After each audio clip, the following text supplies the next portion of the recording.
अगर तू ऐसी काम करता, बचपन में भी ऐसी कर लो तू, दुनिया को माखन चुरा चुरा के तेरा नाम पढ़ा दियो माखन चोर, और अगर रण छोड़ के भागो तो नाम पड़ जाओ। कन्हैया बोले तो क्या हो गया, माखन चोर तो कहते ही है प्रेम से, रण छोड़ भी खेलेंगे तो कोई दिक्कत थोड़ी है। और ठाकुर ने रण छोड़ के भागे और नाम पड़ गया।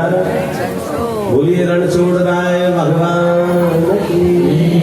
डाकोर में विराजे महाराज रण छोड़ रहा है, कभी जाओ दर्शन करने के लिए। गए हो कोई डाकोर गए दर्शन करने के लिए? हाँ, डाकोर जी जरूर जाओ, बहुत सुंदर स्थल है। हाँ। हम तो वहाँ 2 जन के काजे जाओ डाकोर जी में, 2-3 बार आए हो डाकोर जी। वहाँ पे एक तो डाकोर भगवान राजा राज रणछोड़ राज विराजित ही है, लेकिन दूसरा वहाँ को एक बहुत सुंदर चीज फेमस है महाराज खावे की। कभी आप जाओ तो वहाँ जरूर खा के आओ। वहाँ गोटा मिले, क्या मिले? गोटा। अरे बोलो, जोर से बोलो। राधे राधे। क्या मिले? नहीं राधे राधे नहीं मिले, गोटा मिले। वहाँ पे गोटा मिले भैया, वो स्पेशली केवल वहीं मिलते, वहीं बनते, कहीं और मिलते ही नहीं। वहीं खाने में आपको आनंद आवेगो, घर पे भी लाओगे तो मजा नहीं आओ। गरम गरम मिर्च, हरी मिर्च और दही के संग मिले। हम तो पेट भर के खा के आवे जब पहले दर्शन। अच्छा एक बार तो मैं दर्शन भी नहीं करे, पहले गोटा खा लेंगे। मैंने कि दर्शन बाद में करेंगे, गोटा खा।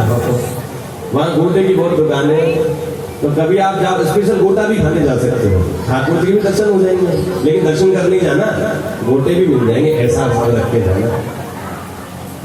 कभी चलेंगे अपन, बाप बनेगा तो गोपालियों को लेके जाएंगे अपन ठाकुर जी गोटा खाना, गोटा खाने ठाकुर जी के दर्शन करने गोटा खाने। लेकिन कभी जाना, ये मैंने 2 भाव इसलिए बताया था कि इस भाव से जाओ तो सही कम से कम। ये ना ठाकुर जी पास में है, दूर थोड़ी है।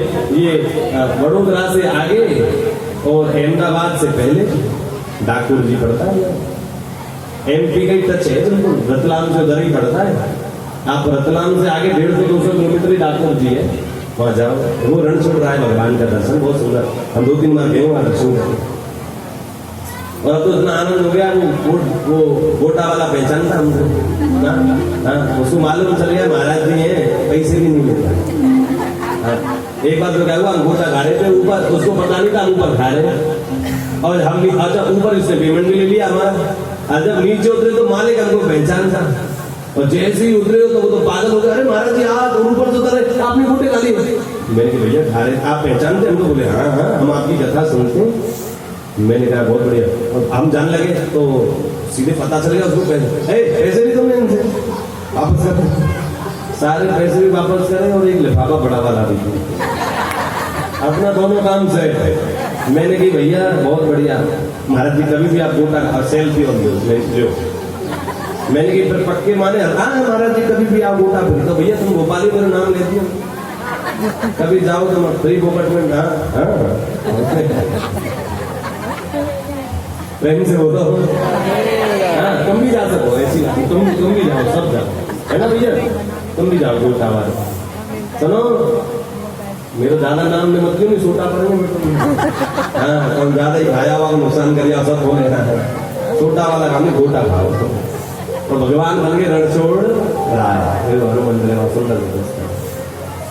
बार बार जब जरासंध उद्यम कर रहा था तो भगवान को लगा ये बार बार युद्ध होता है, इसको मारते भगाते ठीक नहीं है। एक काम करते हैं, क्या एक नई नगरी का निर्माण करते हैं जहां कोई युद्ध करने पहुंच ही नहीं सके। और विश्वकर्मा को बुलाया, आदेश दिया भैया विश्वकर्मा एक ऐसी नगरी का निर्माण करो। बोले किधर करें? बोले समुद्र के बीचों बीच में करो, और सोने की बनाना, बड़ी बनाना, जहाँ कोई अजय जिसको कोई प्राप्ति नहीं कर सके, कोई पहुंच ही नहीं सके, युद्ध करने के लिए कोई नहीं पहुंच सके। विश्वकर्मा ने रात में समुद्र के बीचों बीच में बड़ी नगरी का निर्माण कर दिया। भगवान ने कहा इतने सारे लोगों को वहां लेके कैसे जाए? तो भगवान ने माया को आदेश दिया कि सोते हुए सबको ले जाओ। और कछु गरुड़ जी ने काम कर दिया, गरुड़ जी एक काम करो, मथुरा के जितने भी हमारे कुल के लोग हैं उन सबको गरुड़ बैठाओ, 1-1 सेकंड में छोड़ जाओ। गरुड़ जी 1-1 सेकंड में मथुरा से द्वारका पहुंच सकते हैं, 1 सेकंड में। 1 सेकंड में 20 लोग बैठाए, छोड़ा ही। और रात भर में सबने पहुंचा दिए गरुड़ जी। अबे सोते सोते पहुंचे और सोते सोते उठे वहां। अब जैसे ही उठे उनको लगा हम तो सोच रहे थे मथुरा में ये कौन सी नगरी सोने की। सब लोग बोले अरे भैया ये नगरी कितनी है, या जगह तो बहुत है, लेकिन बाहर निकलने का द्वार कहाँ है? बाहर निकलने का द्वार कहाँ है? द्वार कहाँ है? द्वार कहाँ है? नाम पड़ गया द्वारिका, और भगवान बन गए द्वारिका। बोलिए द्वार द्वारिका। भगवान बोले अब काम ठीक है, द्वारिकाधीश बन गए, प्रजा सेट हो गई, भगवान आनंद से विराजने लगे। महाराज कहते हैं जब आनंद से विराजे, अब खूब बड़ी तरह से राज्य शासन चल रहा है। अच्छा बच्चा पढ़ लिख जाए, नौकरी पर लग जाए, फिर काय की कमी? जल्दी बोलो नहीं जी। 90 साल की भैया बोल रही बिहार की, अब नहीं बोलो भैया बोलो, आपको जी याद करो, हमारो काम है, प्रेम से बोलो। हाँ 60 के बाद ब्याह शब्द को प्रयोग नहीं करना चाहिए कोई। हाँ 60 के हजार भूल जाओ, कोई शादी भी भाई, पति को भी भूल जाओ, ठाकुर जी को याद रखो, गाली 60 के बाद पहले खूब याद रखो। 90 साल के तो ये शब्द बोलने को अधिकार नहीं है, ब्याह कर लो, शादी करना अपराध, पाप लगे थे। ठाकुर जी तो भैया भी जवान है, 25 वर्ष के ठाकुर जी के, कितने वर्ष के? 14 वर्ष मथुरा में रहे, 11 वर्ष के व्रत से आए।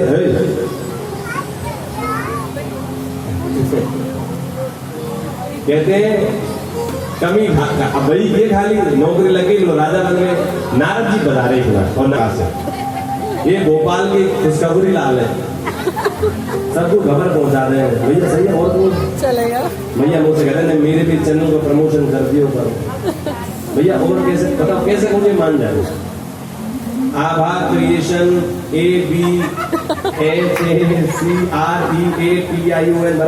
बराबर। इसको यूट्यूब पे सर्च करना, मैया को फोटो आना, काली जी अपनों लगा के ठाकुर जी को लगा, समझ गई?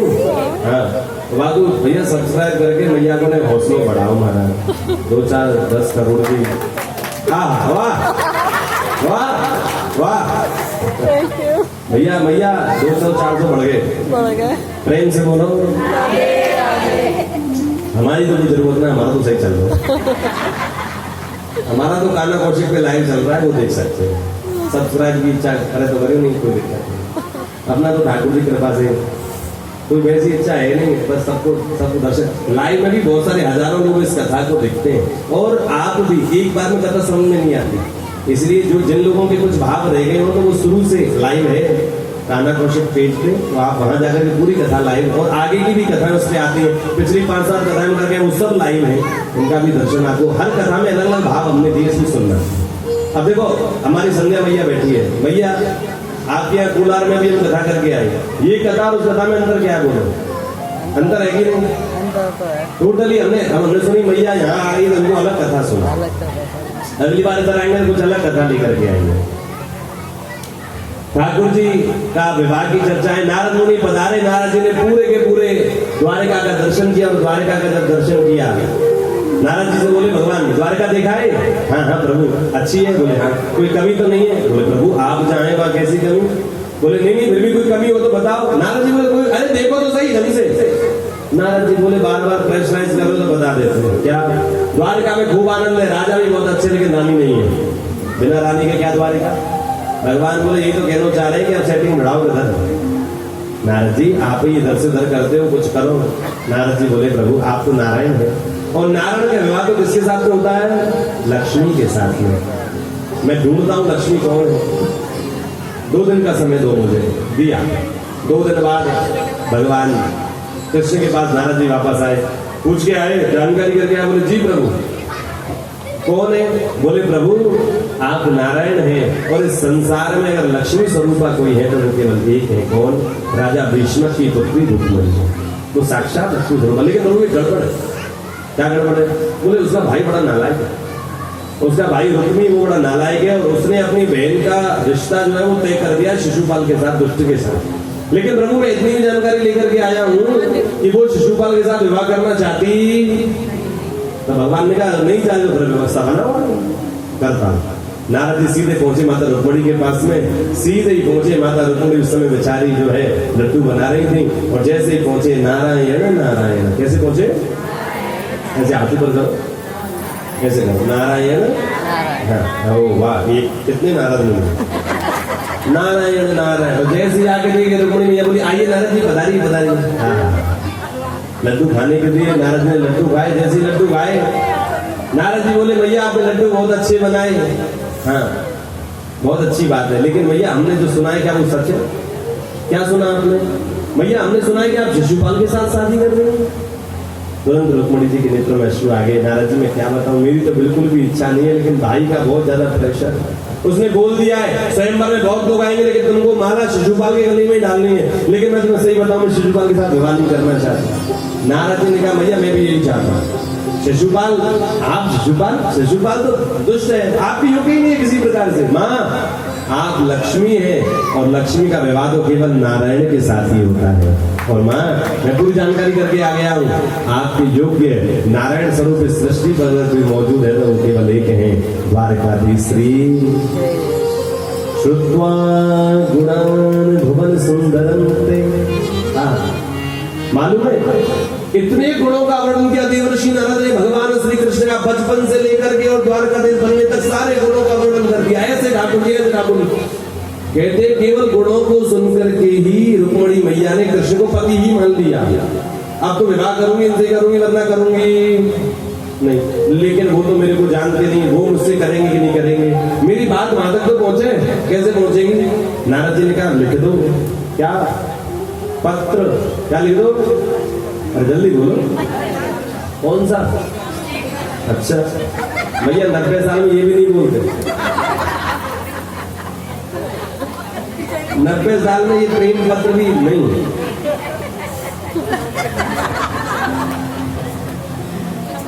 हाँ लेकिन लिखा वही था, लिखा वही था। क्या लिखा? ध्यान से सुनो। उसमें लिखा हे द्वारकाधीश श्री कृष्ण, मैं राजा भीष्म की पुत्री रुक्मणी नारद जी के अनुसार आपके सारे गुणों को मैंने सुन लिया और आपके गुणों को सुनकर के आपसे विवाह करने के लिए तैयार हूँ।